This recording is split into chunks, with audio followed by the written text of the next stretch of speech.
ہوں پروفیسر صاحب، یہی موضوع آپ کے آگے بھی، اور بالخصوص نبی اکرم صلی اللہ علیہ وسلم کے ساتھ جو رفاقت اور مسلم اول شاہ مردان علی، عشق را سرمایہ ایمان علی. جناب بسم اللہ الرحمن الرحیم. ابھی جو گفتگو ڈاکٹر صاحب ہوئی کہ حضرت علی رضی اللہ تعالیٰ عنہ نے جب آنکھ کھولی ہے تو چہرہ مصطفیٰ کی صلی اللہ علیہ وسلم زیارت کی ہے پہلی. میں ایک حدیث پیش کرنا چاہتا ہوں، کنز المال میں یہ 36,476 نمبر حدیث ہے، جس میں نبی اکرم صلی اللہ علیہ وآلہ وسلم نے ارشاد فرمایا، حضرت علی رضی اللہ تعالیٰ عنہ سے مخاطب ہو کہ آپ نے فرمایا، یا علیو انی سألتو ربی عز و جل فیکا 5 خصال فآتانی. علی، میں نے اپنے رب سے تیرے بارے میں 5 باتیں مانگی ہیں اور اللہ نے وہ مجھے عطا کر دی ہیں. ان میں جو پہلی بات ہے وہ یہ ہے، میں نے اللہ سے یہ سوال کیا، ان تنشق الارض انی وانفض التراب عن راسی وانت مائی. میں نے یہ بات اللہ سے عرض کی کہ جب میں زمین سے نکلوں اور اپنے سر سے گرد کو دھول کو جھاڑوں تو پروردگارہ علی میرے ساتھ ہو. سبحان اللہ. اب یہ جو پہلی بات آپ صلی اللہ علیہ وسلم نے مانگی ہے، اس میں اگر آپ دیکھیں تو حضور سید عالم صلی اللہ علیہ وسلم کے قبر انور سے نکلتے ہی آپ جس کا چہرہ دیکھنے کی خواہش کر رہے ہیں وہ علی مرتضیٰ رضی اللہ تعالیٰ عنہ.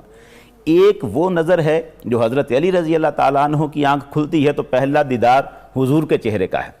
یہاں سرکار دو عالم صلی اللہ علیہ وسلم یہ خواہش کر رہے ہیں کہ جب میں قبر سے باہر نکلوں تو جس چہرے کی میں پہلے زیارت کروں وہ علی مرتضیٰ رضی اللہ تعالیٰ عنہ کا ہو. جو شعر آپ نے ابھی علامہ اقبال کا پڑھا، مسلم اول شاہ مردان علی، عشق را سرمایہ ایمان علی، اسی کے آگے علامہ اقبال 1-2 شعر کے فاصلے پہ یہ بھی کہتے ہیں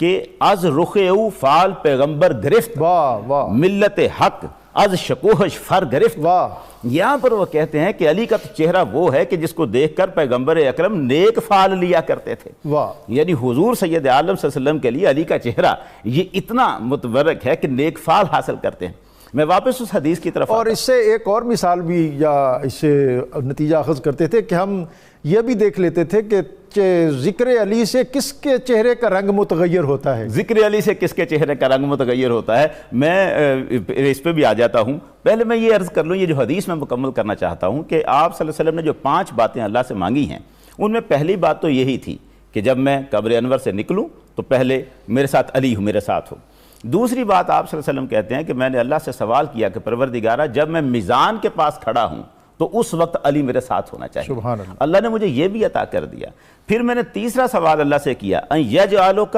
حامل اللواء،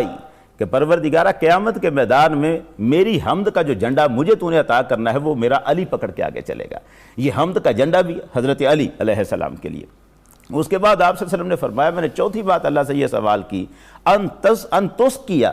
امتی من حوضی، حوض کوثر تو میرا ہو لیکن وہاں سے جام بھر بھر کے لوگوں کو تو پلا رہا ہو. سبحان اللہ. اور اللہ نے مجھے یہ شرف بھی عطا کر دیا. اور 5ویں بات میں نے اللہ سے یہ طلب کی کہ پروردگارہ میرا علی ان یجعلک قائد امتی الی الجنہ، کہ پروردگارہ علی کو میری امت کا قائد بنا، یہ امت میری کو لے کے جنت میں کی طرف جا رہا ہو. سب جب جنت میں جائیں گے تو قیادت علی رضی اللہ عنہ، یعنی جس نے جنت میں جانا ہے ان کے کہ میں ساتھ ہوتا تھا تو سوال پوچھتا تو جواب دیتے، اور جب میں خاموش ہو جاتا تو از خود مجھے ایجوکیٹ کرتے اور بتاتے. اور علوم و معارف کے دریا اور سمندر، اور ابتدائی طور پر کبھی مجھے کچھ حافظے کا مسئلہ ہوتا تو پھر میرے سینے پر ہاتھ رکھا اور پھر وہ دعائیں دیں. اور جو علوم اور معارف اس حوالے سے آپ کا جو بطور خاص فرمان ہے، وہ کہتے ہیں کہ نبی اکرم صلی اللہ علیہ وسلم جب دنیا سے تشریف لے جا رہے تھے تو لحد انور سے آخری آدمی جو نکلا اور آپ کے چشمان مبارک میں پانی کے چند قطرے تھے، وہ میں نے زبان سے اپنے حلق میں اتارے، اور اس کے بعد میرے سینے میں جو علوم و معارف کے دریا ٹھاٹھے مارنے لگے، اس کا بیان نہیں. پروفیسر صاحب، یہی بات میں آپ کے آگے بھی رکھتا ہوں، اور آپ کا علوم اور آپ نے بطور خاص فرمایا کہ رضینا قسمت الجبار فینا لنا علم وللجہال معلوم، کہ لوگوں ہم اللہ کی تقسیم پر راضی ہو گئے کہ اس نے ہمارے لیے علوم نبوت اور علوم قرآن رکھے اور جاہلوں کے لیے مال رکھا اور دنیا کے عہدے اور ثروت رکھی. جناب بسم اللہ الرحمن الرحیم. ڈاکٹر صاحب، یہ جو آپ نے ابھی حوالہ دیا ہے، روایت جو پڑھی ہے کہ نبی اکرم صلی اللہ علیہ وسلم کے لحد مبارک سے سب سے آخر میں جو باہر تشریف لائے وہ حضرت علی رضی اللہ تعالیٰ عنہ ہیں، اور آپ کی جو پلکوں مبارک پر قطرے تھے، یہ اصل میں آپ نے بالکل صحیح بات کی ہے، لیکن شاید میں نہیں سن پایا اس لفظ کو، کہ جب حضور کو غسل دیا گیا تھا تو اس وقت کا یہ شیخ عبدالحق محدث دہلوی رحمۃ اللہ علیہ نے لکھا ہے کہ چون غسل دادا شد حضرت صلی اللہ علیہ وسلم آب ہا در پلک ہائے وے جمع میش ود پس برداشتم بر زبان خود، کہ جب میں نے غسل دیا ہے سرکار دو عالم کو تو آپ کی پلکیں مبارک جو ہیں ان پر پانی کے قطرے جمع ہو گئے تھے، میں نے ان کو پیا، زبان سے چوسا ہے، اور استحقاق ظاہر ہے انہی کا تھا، بالکل انہی کا تھا استحقاق، جو اس سارے پروسیس کو اپنے ہاتھوں سے ادا کرنے کی سعادت حاصل کر رہے تھے۔ اچھا ڈاکٹر صاحب، یہ مزے کی بات یہ ہے کہ حضرت علی رضی اللہ تعالیٰ عنہ سے پوچھا جا رہا ہے کہ آپ کے پاس علم کہاں سے آیا، اور وہ جو جواب دے رہے ہیں وہ اس وقت کا ہے جب سرکار دو عالم کا وصال ہو چکا ہے اور آپ پلکوں سے قطرے چوستے ہیں، لیکن حضور نے تو اپنی حیات ظاہریہ میں ہی فرما دیا تھا انا مدینۃ العلم و علی بابھا، تو حضرت علی تو اس وقت بھی شہر علم کے دروازے تھے، انا دار الحکمت و علی بابھا، حکمت کے گھر کے دروازے تھے، جو حضرت علی رضی اللہ تعالیٰ عنہ کا اپنا فرمان ہے، کنز المال میں 36,372 نمبر پہ ہے، آپ نے ارشاد فرمایا علمنی رسول اللہ صلی اللہ علیہ وسلم الف بابن، مجھے حضور صلی اللہ علیہ وسلم نے 1000 باب علم کا سکھایا ہے، یفتح کل باب الف باب، اس میں سے ہر باب میں سے آگے 1000 باب کھل جاتے ہیں، تو یہ تو وہ علم ہے جو حضور کی ظاہری حیات طیبہ میں ہی عطا کر دیا گیا تھا، پھر جب قطرے چوسے ہیں تو اس کے بعد اس علم کا عروج کہاں تک ہوگا؟ اب حضرت علی حق رکھتے تھے یہ فرمانے کا، سلونی قبل ان تفقدونی، مجھ سے پوچھو اس سے پہلے کہ تم مجھے نہ پاؤ، سلونی اما دون العرش، مجھ سے پوچھو عرش کے نیچے ہر چیز کی میں خبر دوں گا، یہ حق رکھتے تھے۔ اور امام شافعی رحمۃ اللہ علیہ حق بجانے میں یہ کہنے میں کہ حضور کے بعد حضرت علی کے علاوہ دوسرا کوئی نہیں ہے جو سلونی کہہ سکا ہو ممبر پہ کھڑا ہو کے، تو آپ کا جو مقام علمی ہے یہی وجہ ہے کہ علم کی اس معراج پر تھے آپ کہ ہر غلط آپ کی نظر میں غلط تھا، ہر درست آپ کے ساتھ آپ کے سامنے حق تھا۔ یہاں سرکار دو عالم صلی اللہ علیہ وسلم کا وہ ارشاد ہے جسے کنز المال میں 12031 نمبر حدیث پر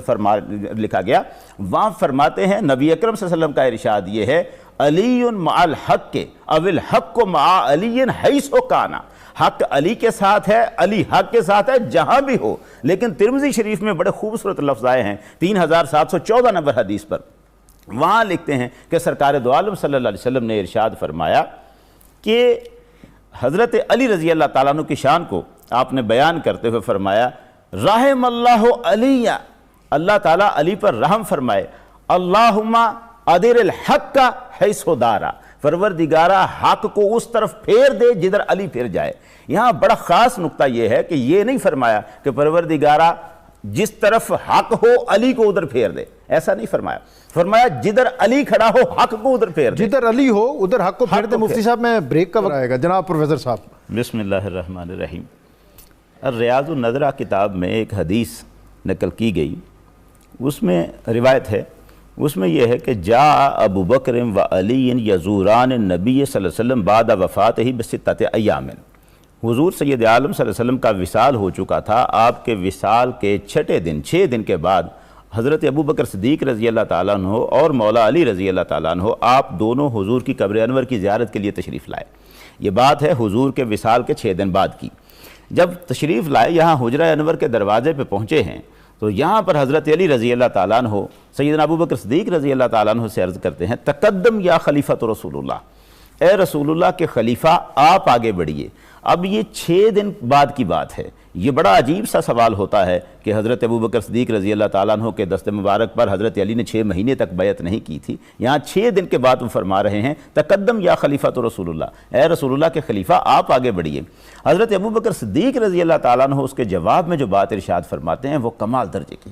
آپ فرماتے ہیں ما کنت لیتقدم رجل سمعت رسول اللہ صلی اللہ علیہ وسلم یقول فیہ، میں اس شخص سے آگے کیسے بڑھ جاؤں جس کے بارے میں نے رسول خدا کو یہ فرماتے سنا۔ کیا فرمایا؟ سرکار دو عالم صلی اللہ علیہ وسلم نے فرمایا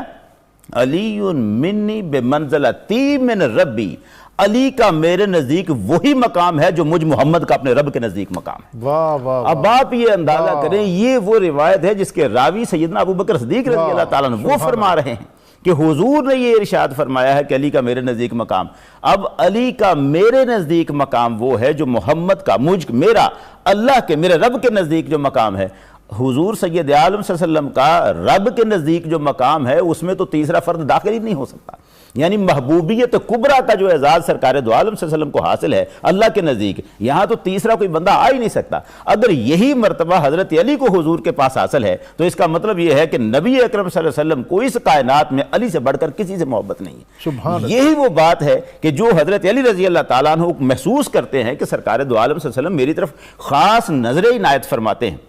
اور یہاں تک کہ آپ کے دل میں وہ سوال آ جاتا ہے جو سرکار دو عالم صلی اللہ علیہ وسلم کی بارگاہ میں جا کے عرض کرتے ہیں، یا رسول اللہ مجھے یہ بتائیے کیا آپ کو فاطمہ زیادہ پیاری ہے یا میں زیادہ پیارا ہوں؟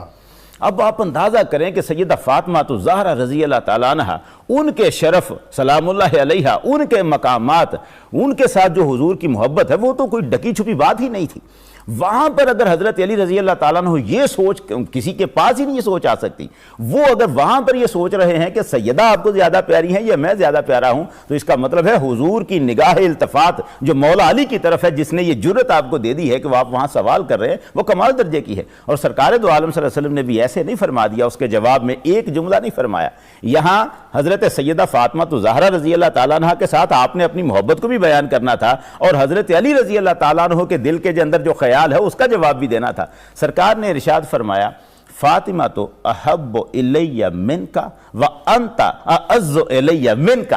فاطمہ مجھے تجھ سے زیادہ پیاری ہے اور تو مجھے فاطمہ سے زیادہ عزیز ہے. جی صاحب، بالکل اختتام ہے پروگرام کا. میں چاہوں گا کہ آپ ظاہر ہے تعلیم و تعلم سے تعلق رکھتے ہیں، تو کوئی ایسی بات ہمیں ضرور بتائیں کہ یقیناً حضرت علی المرتضیٰ کرم اللہ تعالیٰ وجہ الکریم آپ کو علوم و معارف کے حوالے سے ایک استثنائی صورت میسر تھی،